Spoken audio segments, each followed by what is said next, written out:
All right, go. Good morning, everybody. Dan Bates, President and CEO, Greater Hamilton Chamber of Commerce.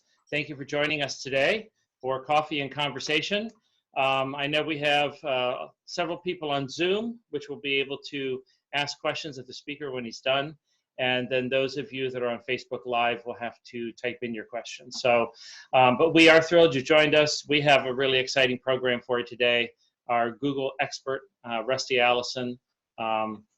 Every time I hear him, I learn something. And I've been learning things from him for the last 3 or 4 years. So always new information, always relevant information. And I always say that if you don't invest in anything else in your business, you need to invest in your online presence, especially with Google. So with that, I'm turning it back to you, Tiffany.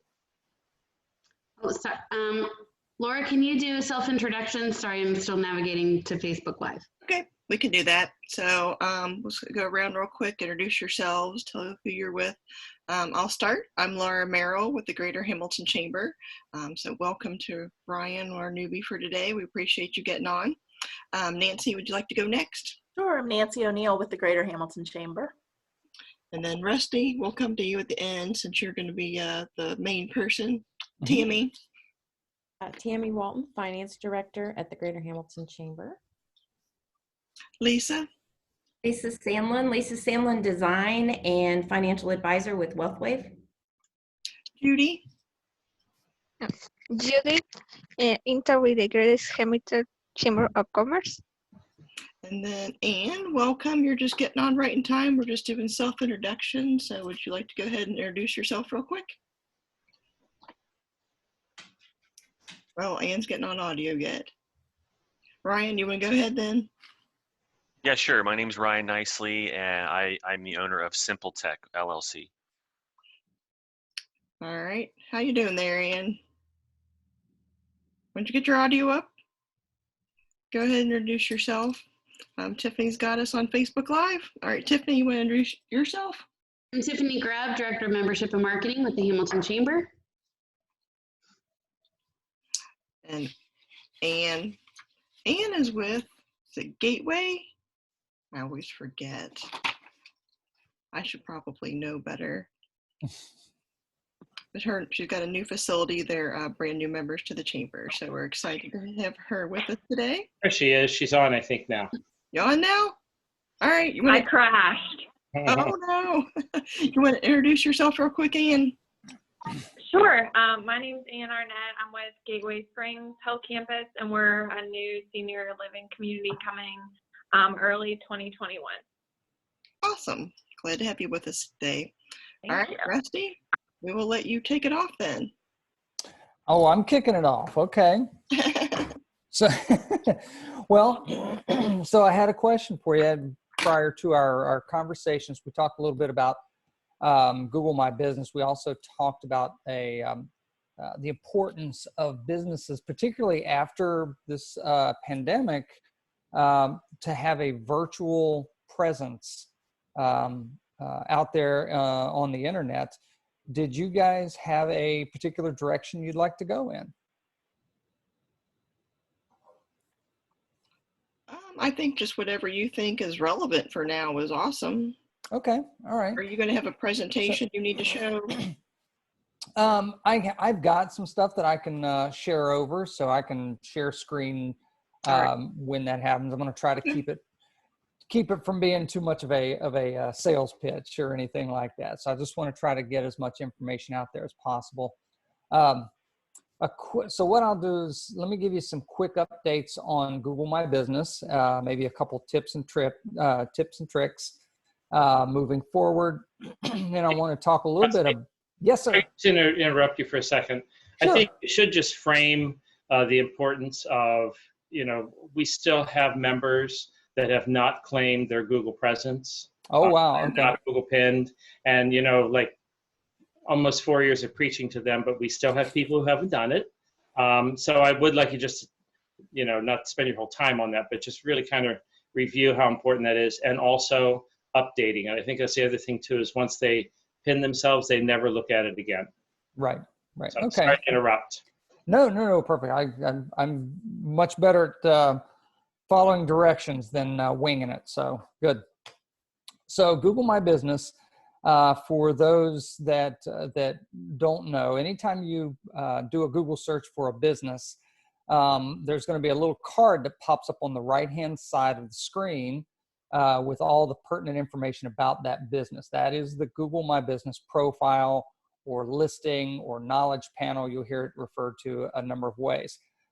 It is also the first impression that any business has to the world. So because people generally are not going to go to your website first. You may not necessarily know what the Greater Hamilton Chamber of Commerce's URL is. So most people are not going to type into the keyboard whatever a URL is that they're going to. They're going to go to Google first, and they're going to Google it. And the very first thing that's going to pop up is that Google My Business. And this is going to be true whether or not they know the URL. So for instance, my wife loves to shop at Kohl's. She knows very well what Kohl's web address is, but she never types in KOHLS.com.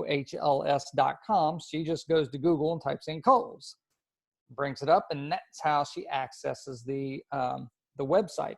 And that's how 90% of the people, actually 93 to be exact, do it. So the importance of that Google My Business presence cannot be overstated. It's your first impression to the world. What a lot of business owners, they may be aware that that's there, but they don't know that they can actually control that content and information. They think that it just kind of magically shows up and Google puts it there, and that's it. You can actually claim that profile. There's a little link on there that says claim this business or own this business. You'll see it a number of different ways. But when you click that link, you can actually verify that Google business profile under your Google or G Suite email account, Gmail or G Suite email account. And then once you're into that backside dashboard, you can control all of the content that's on there. Well, either control or influence. So what I mean by control or influence, you can change your phone numbers, your web address, your address. You can change a lot of things on there. You can also influence things that you may not necessarily be able to fully control. For instance, you can put photos up, and you can influence the order those photos are going to fall in, but you can't truly control it. Google's still going to maintain some control over how those photos show up. So anyway, and that's the Google My Business program in terms of its outline and what it's there for. Google did that years and years ago, back in 2014, 2012, 2014. I forget these days because it's just so much a part of the cultural zeitgeist now. But they put it there to help your customers find you more easily than trying to find a URL. So there are things that you can do on that Google My Business profile. Like I said, you've got an info section that you can control your phone number, your address, your hours. Very, very important right now during COVID-19 that people know whether you're open or whether you're just for takeout or anything like that. It looks like that Ohio particularly and other states are opening back up slowly, but if we see a surge in coronavirus cases, we may go, duck back down. So in that case, these Google My Business profiles are going to be very, very important, particularly for your hours. Some of you guys may have noticed that during this pandemic, a lot of the features of the Google My Business profile have been offline, and that's because Google actually they kind of shut those offices down as well, the Google My Business offices and teams down, to give them the ability to work through the pandemic just like the rest of America. So if you've logged on, if you have verified your business and you've logged on and noticed, hey, my reviews aren't popping up, or my photos aren't popping up, or I can't respond to a review, or my Q&A isn't on there, that's not a glitch in the system. That's intentional by Google to help throttle some of the problems that could crop up. So, for instance, if you're a business owner and someone put a negative review on your profile that maybe didn't apply to you, it was somebody else. It got put there by mistake, which happens all the time. And so you could contact Google to have that taken down. Well, if there's no team there, they can't help that. So rather than keep that negative review sitting there on your profile where everybody can see and possibly damaging your reputation, Google just shut that functionality down altogether until they got teams in there. So now we're seeing slowly most of all the functionality of Google My Business is now up and running. There's still some pockets and some verticals that aren't working, but or that are still coming online. But for the most part, everything's online. So does that answer any, or do you have any questions at this point? And are we going in the right direction, Dan? Yes, sir. Thank you. Oh, absolutely. Absolutely. So, Rusty. yes. So I noticed there was a business who did not have an address on their Google profile. And I noticed that there were some things you could suggest an edit for, but I did not find that for the address. Is there one for that, or do I just need to contact that business and say, hey, just a heads up, you don't have an address listed on your Google profile? Well, yeah, you could do that. The other thing is you could, you might have to determine whether they want an address on there.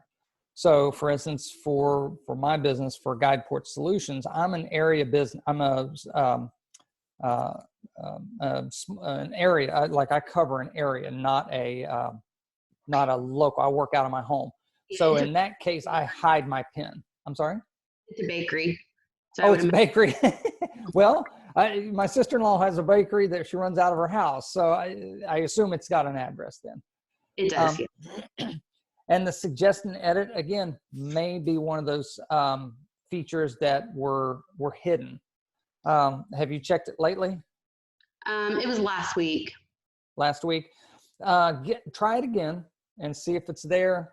Again, the owner may have accidentally set it to not show their address, or it just could be that they need to make corrections. See, I see it on Google because I know I messaged her about that last week, and I think it's her Facebook that it's not showing up. So is it Facebook or is it Google My Business? Looking on Google My Business, I see her address on here now. Okay, because I didn't see it last week. Okay. It may have taken a little time to populate maybe, but I know on her Facebook, it wasn't showing there. So she's at least on Google, so we're good to go. Yeah, good. Thanks. And I did notice something as I was looking. So when I, searched for her business, it's a newer business, so their profile's newer. She did have her box over on the right-hand side. And then there was it wasn't claim this business, but whatever it was, or suggest an edit. And when I clicked on that, it said like this profile has already been claimed, and it gave you like, the first couple letters of the email and the last few letters of the email. So you say you didn't know who had claimed your profile, maybe it was a old email address you used, you could actually see, part of the email address. Yeah. That's so anytime that, about sometime in the last year, Google switched to to show that claim this business link all the time, not even if it's claimed. And that's what I was going to let Dan know as well, because he was talking about some of the businesses are not claimed. Some of them may be. Just because that link is there doesn't mean it's not claimed. Google is showing that link all the time. And there's a number of reasons why, and speculations as why. But if you follow that link, it will pop up and tell you, oh yeah, well, this is already claimed by this address, and it gives you the first 2 letters and then at gmail.com, or if it's, you know, at xxxx.com or something like that, that means it's not a Gmail, which would be an old legacy thing, because right now you have to have either a Gmail or a G Suite to claim a Google My Business profile. So does that help clarify a little bit? Okay. So a couple tips and tricks on Google My Business. This may help once an owner is back there, and to Dan's point, a lot of them, okay, so we've got all those different levels, people who haven't claimed it, people who have claimed it, but they really don't know what to do with it at that point. So to those people, there are a couple things you can do. Number one, there are a number of tabs that go down on the left-hand side of the screen.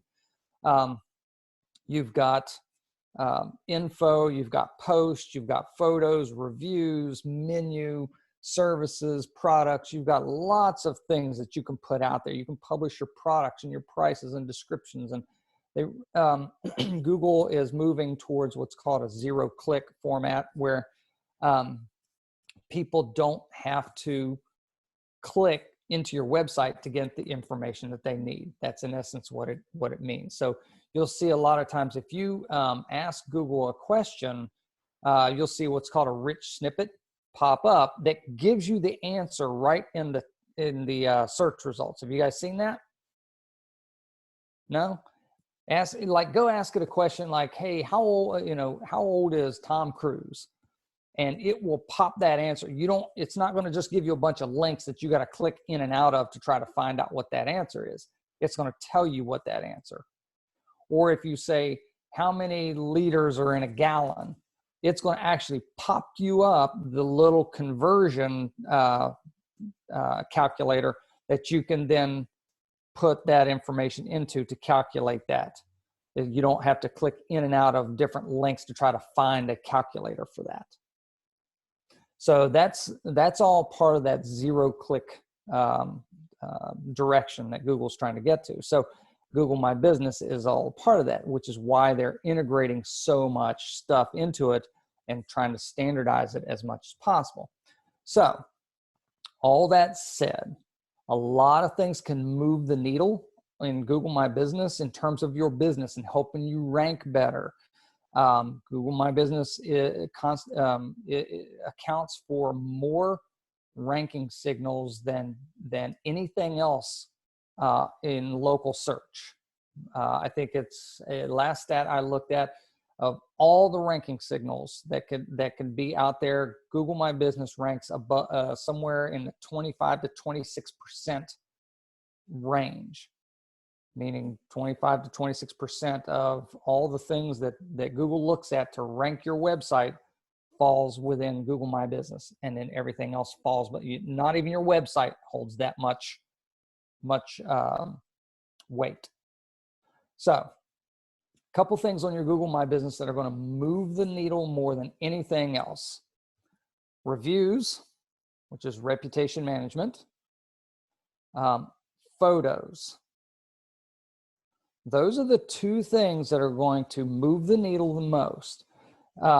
And with these two things, you're trying to please, as a business owner, you want to please two entities. You want to please the Google gods, the Google algorithm, but you also want to please your customers. So for instance, in reviews, Google, that algorithm is going to look at your reviews and it may rank you higher or lower depending on your score. However, we've all done searches where a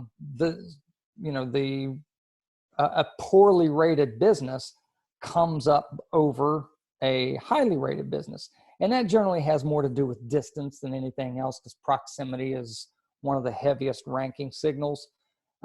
So the closer you are to a business, the more likely it's going to surface to the top in your search. However, more importantly, you need that reputation score has everything to do with pleasing your customers. People, as a society, we trust reviews every bit as much as we trust personal opinion. So, for instance, if Ryan asks me for a recommendation to a restaurant, and I say, "Oh my gosh, you got to go to this restaurant. The food's amazing," and the whole thing, he is not. Well, maybe he might, but most people are not going to just get in their car and drive to it. Are you going to just jump in your car and drive to it, Ryan? No. Even if it's like the next town over, you're like, hey, first thing I'm going to do is what? I'm going to read reviews. Yeah, right. You're going to Google it, right? We have kind of a family motto. I don't think we go unless it's 4.5 or higher. Exactly. And so most people won't. So if I give you this glowing review of this restaurant and you log onto it and you see 35 reviews, 2.1 stars. I mean, no matter how much I promote that to you, what's the chance that you're actually going to go to that restaurant? Pretty low, right? So, and in fact, that probably shines a light on me. It's like, all right, Rusty's just pushing his buddy's business, apparently. So we really rely on reviews. And the larger the city, the more important it is that you have more reviews. So if you go to Cincinnati, Ohio, if you look at restaurants in Cincinnati, if you don't have 1,000 reviews or more, you're not competing. If you're in Hamilton, 50 reviews, 100 reviews.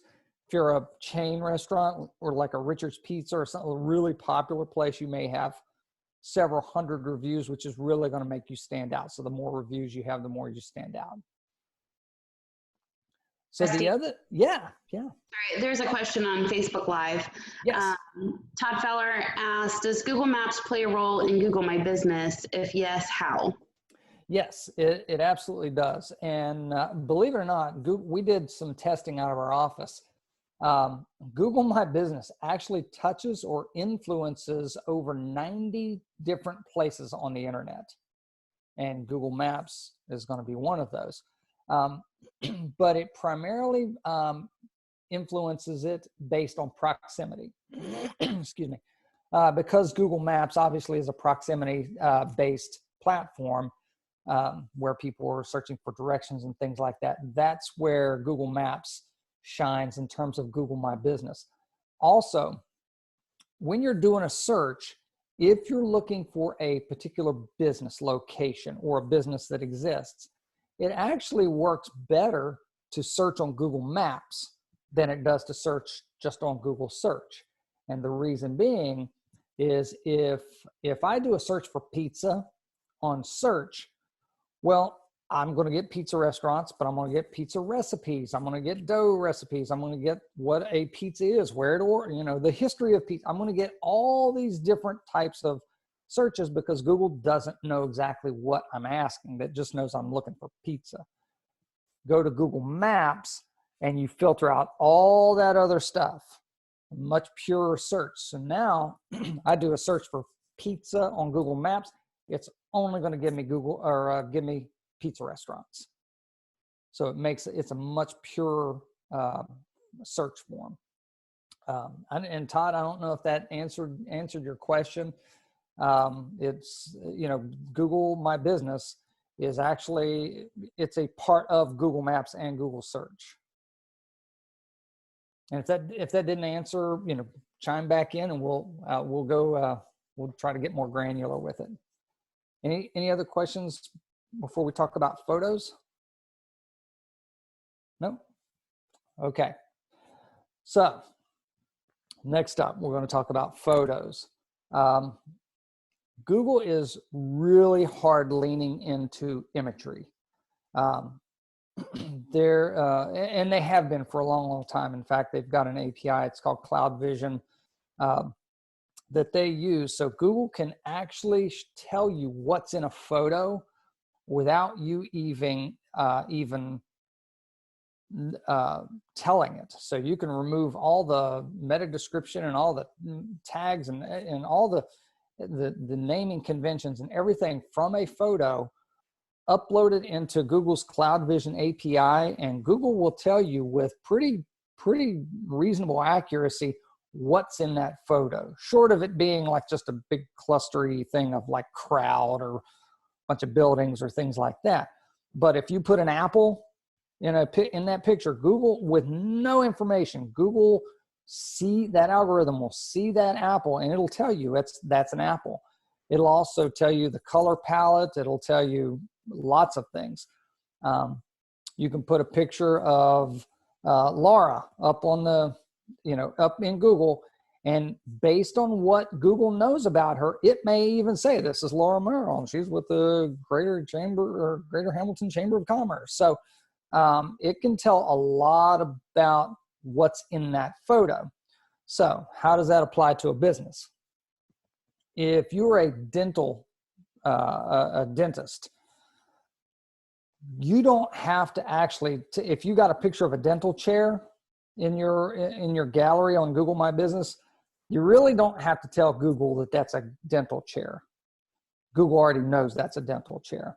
And we've actually seen a lot of times dentists they'll try to order. Remember I told you, you can't order your photos. You can't put them in the order that you want to. You can influence it a little bit, like what your cover photo and your profile and things like that are. But in terms of how the rest of those are going to fall, you really don't have a whole lot of say in that, other than just to make sure that they're high resolution, they're good quality, they're framed properly, they're in focus, because the better those are, the higher it will rank.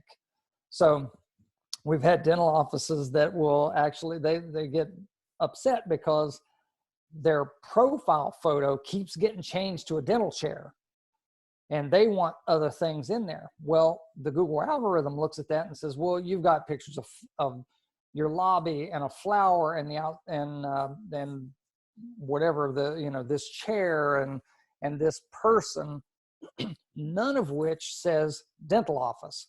Oh, but you got this dental chair that says dental office. We'll put that as the profile.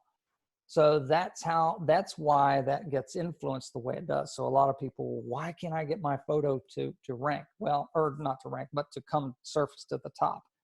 And that generally is why. Now, I will tell you this, speaking of photos, I wanted to talk a little bit about 360 photography. And the reason about that is because during this pandemic that's gone on, a lot of businesses have suffered and have had a hard time coming through this. However, there are some businesses that have absolutely flourished in this time. Zoom being one of them, anything virtual, online gaming, streaming, social media, anything that had to do with this virtual space that we're in right now has actually done quite well because it's just pushed us in here. That's all well and good. But what we have to prepare for is on the other side of this, when we all finally come out of this whole thing and we get back to some sort of normalcy, society as a whole now they've seen, oh wow, I can actually exist and get my work done virtually and not have to be in the office every day, or I can find things out about stuff virtually and not have to be there physically all the time. I saw a meme. It was very funny, and I can't remember the exact verbiage, but it was something to the effect of, hey, turns out all those meetings we had in corporate America could be done from home. So it just is what it is. We're having a group meeting right now. So what's going to happen is you're going to see a lot of virtual reality. I've got to be careful. I don't want to say virtual reality, but a lot of virtual experiences coming up. Virtual experiences and virtual reality are two things. Virtual reality, you typically talk about putting an Oculus or some sort of device on your face and looking around, which is a very cool thing. You can do that with virtual tours and virtual experiences, but it's a different thing. However, here's some of the data that we found out. So we've produced, can I share my screen? Let me see if I can do this. Yes, you should be able to. Okay. So everybody should be kind of looking at themselves or looking at this graphic. Can everybody see that? Yes. All right.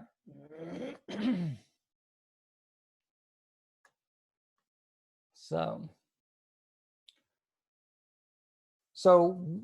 in the last 5 years, we've actually produced over 723 virtual tours and experiences for businesses, okay?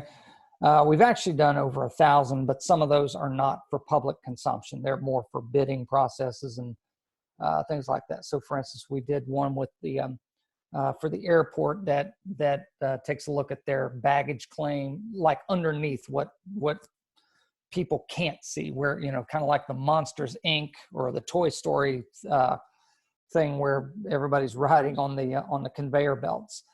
But in terms of customer facing, we've done over 723 virtual tours.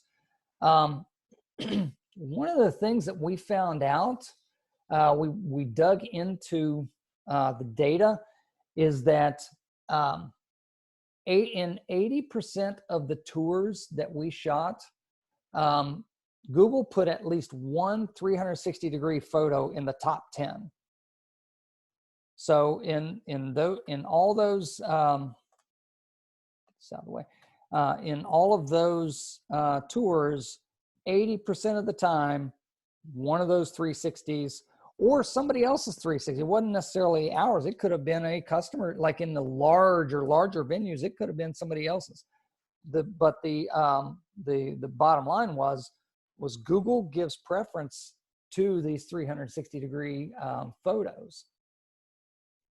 Some of the data we also found was that in a majority of those, they fell within the first 5. So 80% of 723 was in the top 10.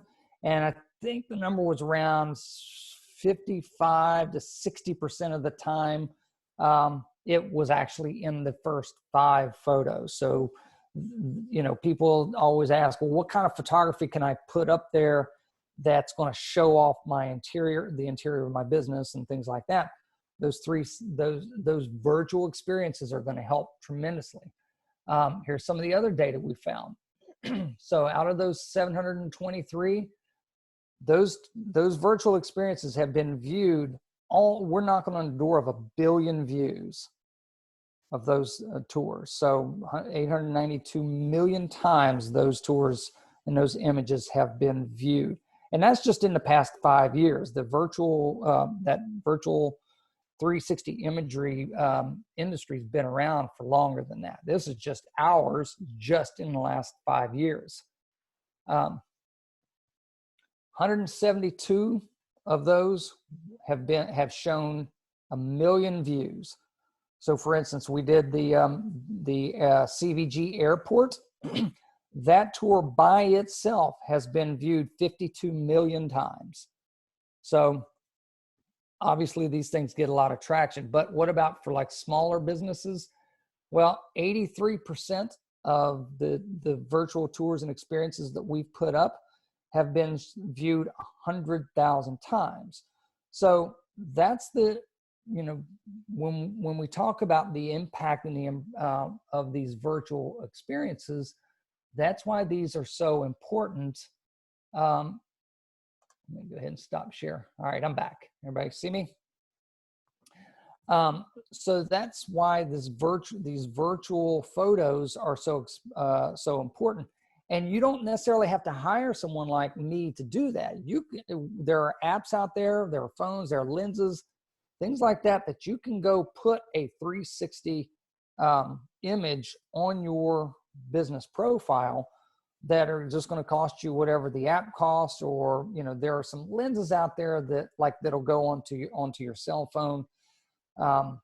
Apple's got several of them out there. They can, though, depending on the size of your business, it may make more sense to hire someone like us, because we can do a 5-pano connected tour. 5 panos, like 5 steps around the business, for about $350. Whereas one of those lenses might cost you $300 by itself, and you're only going to get one shot out of that, because you can't really connect it unless you know all the software to put that together, and that's going to take you forever. So there, you know, there is a point at which it just makes more sense to hire someone like us to do some, or another virtual reality or virtual tour company to do that. So, but more statistics. Did you know in the real estate industry, now we don't do real estate, we do commercial, but in the real estate industry, did you know that 54% of home buyers will not even look at your listing if it doesn't have a 360 tour inside that? 54%. In fact, there was a study, I'm going to cheat here on my notes here. There was a study in 2017 by the National Association of Realtors that said that not only did listings with virtual tours receive 87% more viewings than listings with no images or simple imageries, but like we just talked about, 54% of buyers won't even look at a property that doesn't have virtual imagery. So I tell you all that it's kind of a long way around the barn, but I tell you all of that to tell you this: that 360 virtual experience, now that we're going to be coming on the other side of this, people are aware of it now. The general public are much more aware that these things exist out there now. So it's, you know, businesses are going to need to adapt and start to look at other ways to engage their customers. And imagery, whether that's still imagery or 360 imagery or video, nothing is going to move the needle more than lots of beautiful photographs. Again, whether that's still 360 or video. So. All right, so I wanted to take a little bit of pause here. I've been going on for some time now, and I wanted to see what kind of questions that you had at this point, because we've really kind of traversed the topic spectrum a bit. Rusty, I have a question. This is Lisa. I understand the value of photographs, like in my design practice, because people want to see what I do, right? Yes. Yes. But on the side of the financial business, what do people want to see? I mean, we have an incredible website with all kind of digital graphics and things like that. Is that what you're talking about on a service-oriented site like that? Well, yeah. So believe it or not, it is very strange. Google. Number one, you're going to remember we talked about you need to please Google and your customers. Well, regardless of what your business is, by putting this imagery up, you're going to please Google. Google's algorithm is going to bite down on it a little harder and give you some preference, because it knows more about you. It knows that you're making an effort to try to get it out there. So in the way of like financial services, insurance, CPAs, things like that are the more service oriented businesses or service area businesses. The imagery still is valid. Whether that's, what does your office look like on the inside? What is your staff? Do you have nice pictures of your staff up? Do you have photos of your certificates up there? Anything that's going to be able to bring credibility to what you have. And I say it's strange is because a lot of virtual tours that we do are insurance companies, particularly State Farm. Not sure why that is, but State Farm, just as a company in general, in terms of insurance, we've done probably in the last year, within the last 12 to 24 months, we've probably done 5 or 6 State Farm offices. And, you know, it's in your head, you're like, well, how many pictures of a desk and a computer and an office chair can you take? You know, it feeds the Google algorithm, and people just like to see what you look like on the inside. It brings a kind of a transparency mindset to it. We're so comfortable with our office, even though it's a computer, a desk, and a chair, and a nice big red wall that says State Farm, that we're willing to show you 360 degrees what we're all about. Does that answer anything? Does that answer the question? I understand the psychology behind of it, because you become more than just a screen to them or a listing. You now have opened it up to, this is who we are. You're welcoming them basically into your home. Yeah. So it gives them that psychological connection. It's the same thing with, you know, like showing imagery of your home. People feel like they know what they're getting into, right? It's kind of that security of knowing what you're getting into. Yeah, absolutely. And well, I'm sorry? Now we're doing that virtually. That's exactly what we're doing. Yeah, absolutely. And I see your home as I see a blank wall behind you, Rusty. Yes. But I know that Laura's sitting in a bistro, even though I know that it's fake. But I know the psychology, people keep talking about the psychology of Zoom, and people want to see the way people live and what the interiors of their home look like. Yeah, absolutely. And, you know, one of the great things to your point, we talk about behavior. These tours are connected. These virtual images are connected. And so the user that's in it can turn 360 degrees. They can look up, they can look down, they can zoom in on things. They can see everything within the environment that you're in, and they can pick their own adventure in the tour. So they can go to this step, or they can go left, or they can go right, or they can go backward or forward or whatever. So for instance, I'll contrast that with video. So in video, as much as I love video, and I'm actually a video editor hobbyist, I love video, but video is still what's called a passive medium, which means you press play and you sit back and you watch and you consume. These virtual experiences are an active medium, which means you've got to click and move through them like an online game. You've got to pick your own adventure and move through these things and look and pan and the whole thing. So there's a certain connection that happens when you do that. You're not just consuming, you're interacting with the environment, even if it's a virtual environment. So that creates a tighter behavioral bond between that business and that person. Even if it's just a little bit of juice, it does. And that may very well be the reason one person chooses you over someone else, because they just feel more comfortable with the fact that they know what you're all about. There's no mystery to it. People, as much as we like, as people, like if you're looking for a girlfriend or a boyfriend, you know, there's a little bit of mystery that's kind of cool. We don't like mystery in our business. Where we're putting our money, I don't want no mystery. I want to know exactly what I'm getting, no surprises. What else? Any other questions? Dan, how we doing? I think we're at the Q&A point at this point. Yeah, I think so.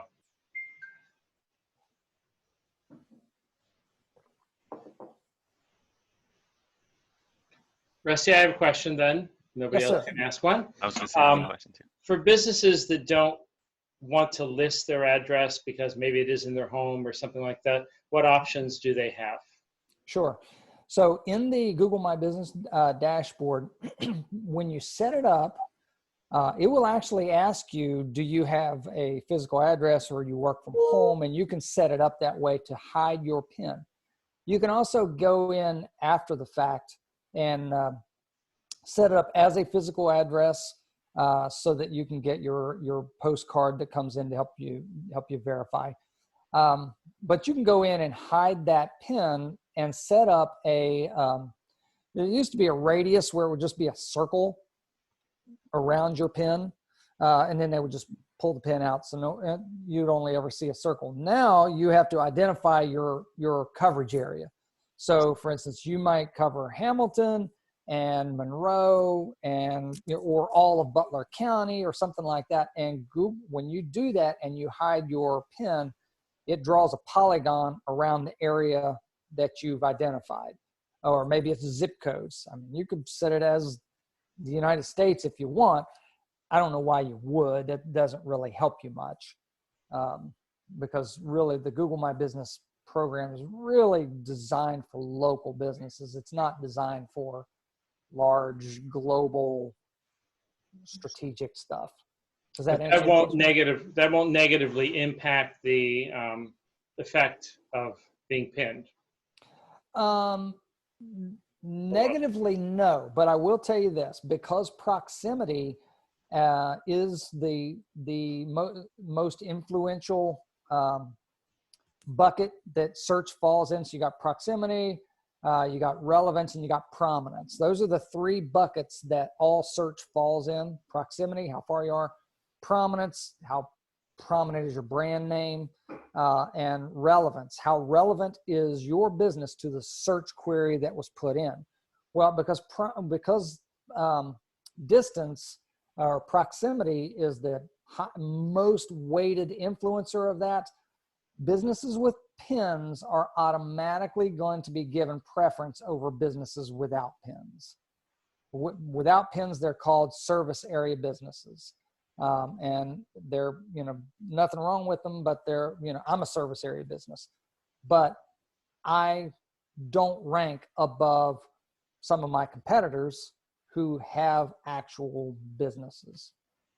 So in that case, word of mouth becomes very, very important. But with word of mouth also comes a more focused effort on making sure your reputation looks good, because word of mouth can get you in trouble. If you got a lot of great word of mouth, but your review score looks terrible, that's, good marketing will just make a bad business fail faster. Does that answer your question? Yes, but I have one more question attached to that then. Please. Would it, I don't know how Google would rate this. So if somebody decides to have, instead of no address, decides to have a post office box or, like a virtual office mailbox or something like that, one of those collaborative, groups, would that then be a better option? Or does Google look at post office boxes negatively? Okay, so that's a great question. So you cannot put a post office box there. Google won't allow that. So that's not even an option. However, there are businesses out there.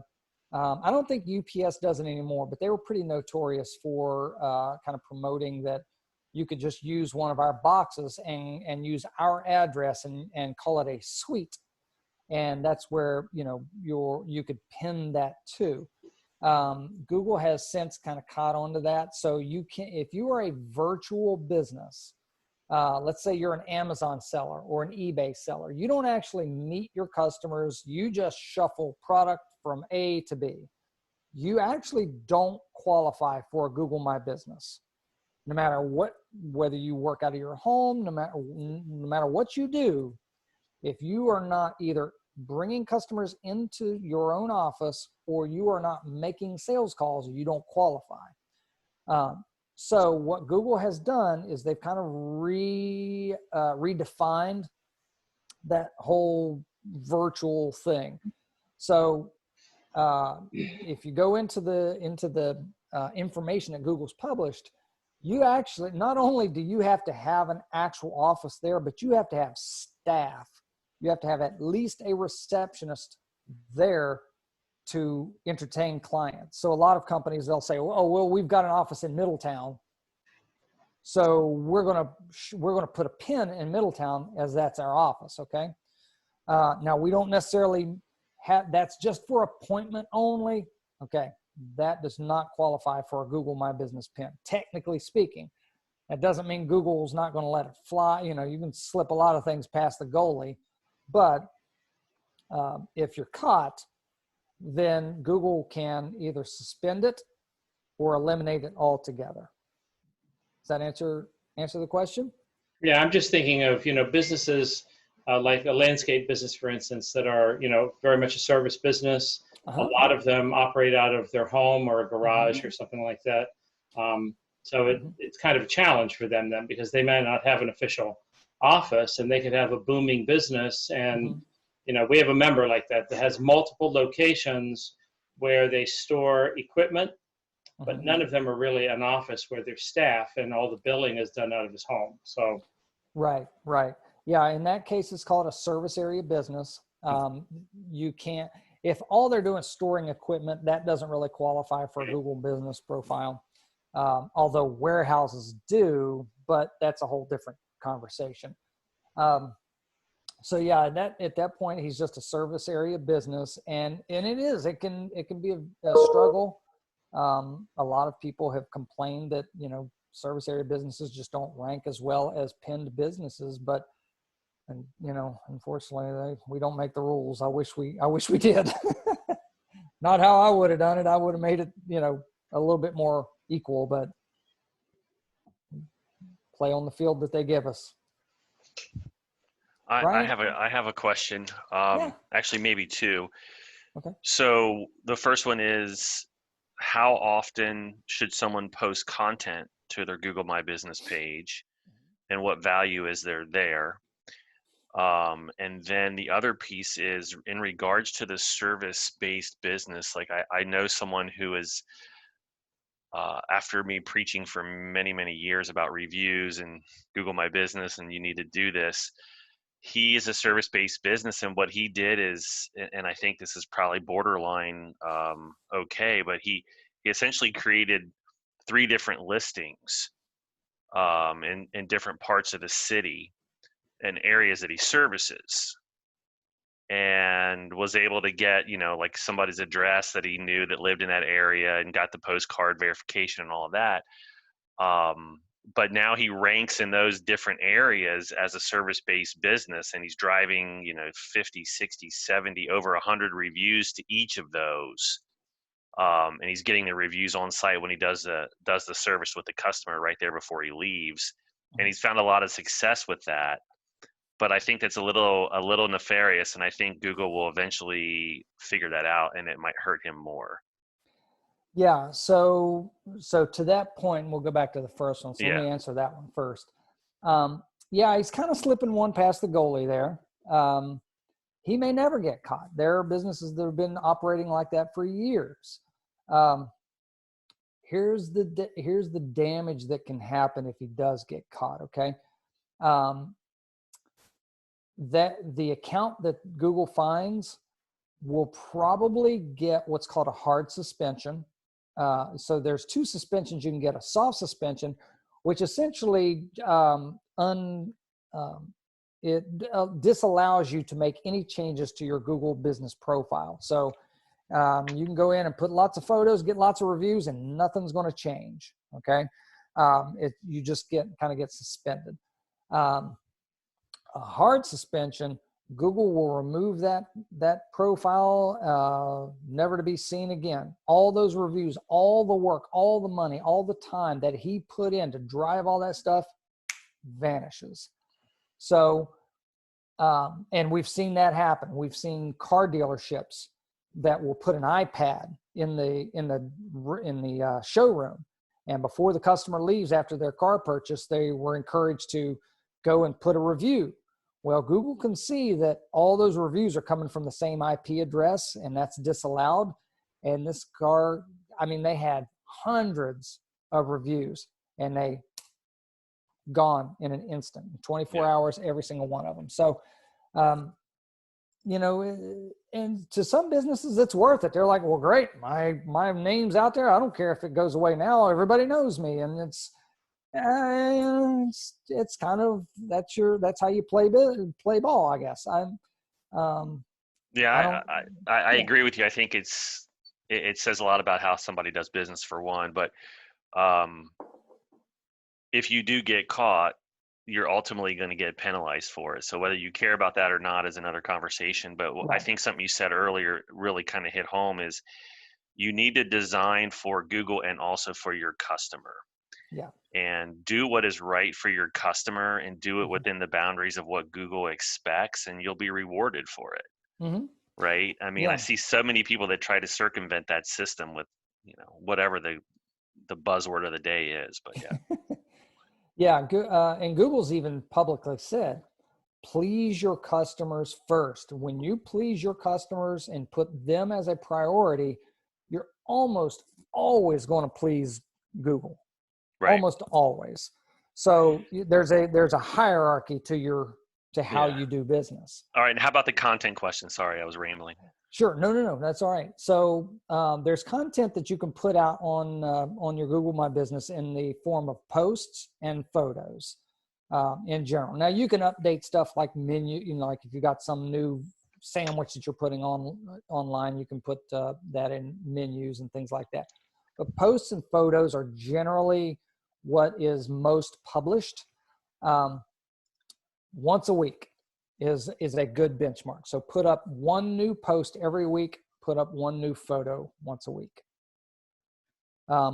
In the photo, so for instance, if you're a financial, like Lisa was talking about, if you're in the financial industry or the insurance or CPA, we make a little bit of a joke about it, but there's just so many photos of computer desk and chairs and glass windows and carpet that you can put before people are like, yeah, I know what you do. I don't, you don't have to put another photo up.